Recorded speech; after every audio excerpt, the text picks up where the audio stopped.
Vous avez débattu, Jean-Marc Nem, avec Christophe Girard dans les pages du Figaro Magazine. Christophe Girard est l'UPS au Conseil de Paris et qui lui-même est dans la situation donc de ces foyers concernés par l'évolution de la loi et qui souhaite que cette loi évolue.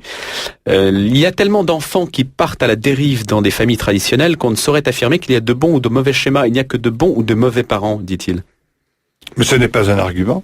C'est ce que je lui ai répondu d'ailleurs. Ce n'est pas un argument qui permettrait de défendre et de consolider les revendications du mouvement gay, lesbien, bi et trans.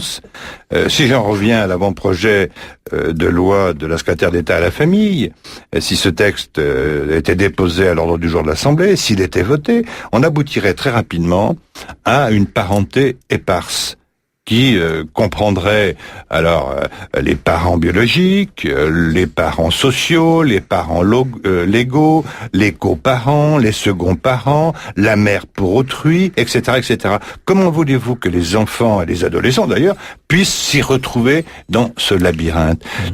Tous les pédopsychiatres, les psychologues, les médecins, etc., etc., les sociologues considèrent que pour qu'un enfant puisse se construire, puisse bâtir son équilibre psychologique, il lui faut des références et un cadre de vie qui soit stable, dans lequel il puisse se reconnaître et se construire. Et jusqu'à nouvel ordre, on n'a rien inventé de mieux qu'une famille composée d'un père et d'une mère. En dépit de tous les divorces.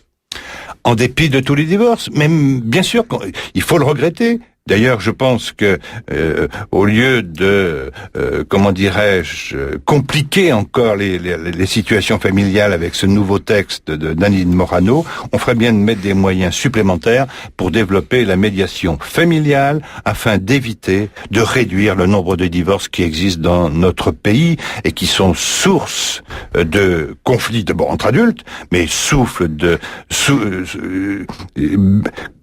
à l'origine de souffrance pour les enfants, ce qui est tout à fait inadmissible. Les enfants, un jeune enfant, un adolescent, il veut avoir des repères, et c'est le rôle du législateur.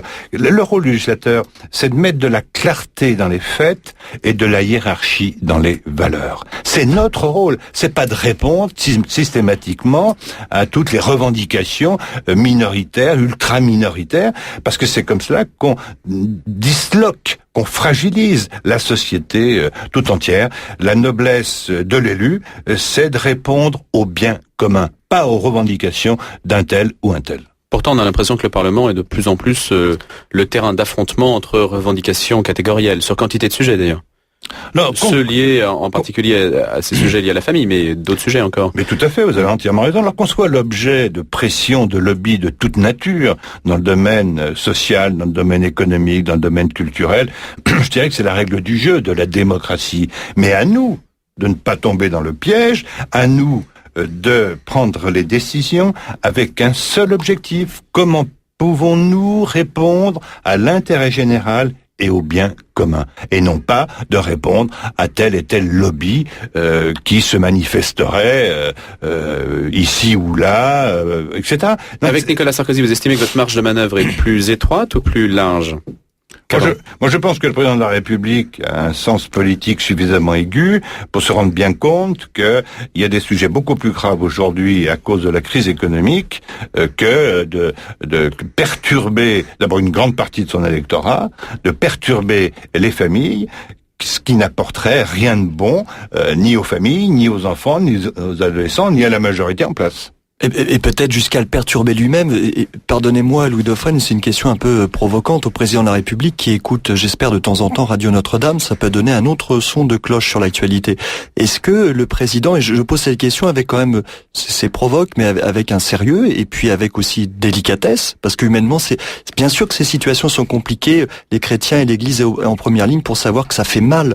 Le divorce, forcément que ça fait mal, que toutes ces questions sont difficiles et qu'on n'est pas là effectivement pour distribuer des bons points. Le Christ va pas donner des bonnes notes ou des mauvaises notes. C'est pas du tout ça la question. Mais est-ce que monsieur Nicolas Sarkozy serait prêt, en l'espèce, puisqu'on parle de statut de beau-parent, de perdre son autorité parentale sur son fils Louis pour la donner à monsieur Attia? C'est ça finalement que ça veut dire. Et je pense que la question posée aussi brutalement, je suis désolé, même le président de la République va comprendre en disant ah non mais attendez, non, attendez, dans ce cas-là, non, mais on marche sur la tête. Vous allez lui poser la question, Jean-Marc Nehm, si vous le voyez bientôt? Je ne pense pas que je lui poserai la question en prenant son exemple personnel, mais vous avez très bien résumé la situation. D'ailleurs, vous avez des associations de pères divorcés qui sont en train de monter au créneau pour dénoncer cet avant-projet de loi, n'acceptant pas qu'un tiers, eux-mêmes qui ont déjà rarement la garde des enfants, qu'un tiers vienne s'insérer dans la famille, même divorcée, en tous les cas, viennent perturber les relations entre le père biologique, la mère biologique et les enfants. Jean-Marc Nehm, une info quand même, ça pourrait, ce texte pourrait être retiré dans la semaine prochaine peut-être? Vous avez un délai, un horizon? Non, moi je pense, si vous voulez, que dans les 8 ou 10 jours qui viennent, je ne sais pas si le texte sera retiré nommément et aussi clairement que ça. Il est mal parti. Mais je pense que effectivement, il n'est pas très très bien parti, c'est le moins qu'on puisse dire. Ça veut dire qu'il y a un type de mobilisation, celle par exemple engagée lors du travail du dimanche, qui d'une certaine façon est payante. Oui, je vous tout à fait, mais vous savez, moi je commence à avoir l'habitude sur un texte comme celui-ci, sur un problème comme celui-ci qui est quand même très grave, puisqu'il s'agit, il faut jamais l'oublier, c'est pas qu'un problème politique, c'est un problème anthropologique. C'est-à-dire, c'est les bases mêmes, les fondements mêmes de notre humanité. C'est un problème anthropologique, c'est pas un problème syndical, politique, ce n'est pas que ça. C'est un problème anthropologique. Et moi je n'ai aucune envie que nos enfants, petits-enfants, arrière-petits-enfants vivent dans une société complètement disloquée, alors qu'on a mis, je le disais tout à l'heure, des siècles et des siècles à construire, ça n'a pas toujours été facile dans l'histoire de l'humanité, à construire, comment dirais-je, des bases équilibrées. Et la seule base équilibrée de départ, la cellule de base de notre société, c'est la famille composée d'un père et d'une mère. Jean-Marc Nehm, député maire UMP de... Est-ce qu'on peut faire un point, Samuel, peut-être sur... justement, puisque l'Afrique est le continent de l'espérance, c'est ce qu'a dit ce qu'avait dit le Saint-Père, s'est présenté comme la grande espérance de l'Église. Vous-même, vous avez écrit Flagrant délit d'espérance, témoin du Christ dans la rue, aux éditions Salvator. Alors ça consiste, c'est quoi? Vous mettez au Forum des Halles, c'est ça, sur un tabouret, et vous parlez de Jésus?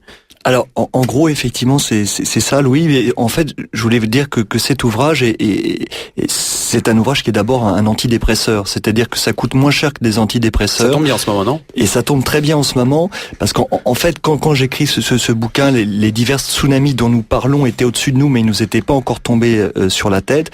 Et c'est vrai que de temps en temps, il est bon, par exemple, il paraît que pendant l'hiver, il faut trouver les moyens d'avoir plus de lumière. Des fois, il y a même des lumières spéciales et médicinales. Et bien là, en fait, vu tous les coups que l'Église a l'occasion de prendre, non pas il faut donner nous-mêmes des coups, c'est pas du tout ça, mais il faut sortir du bois.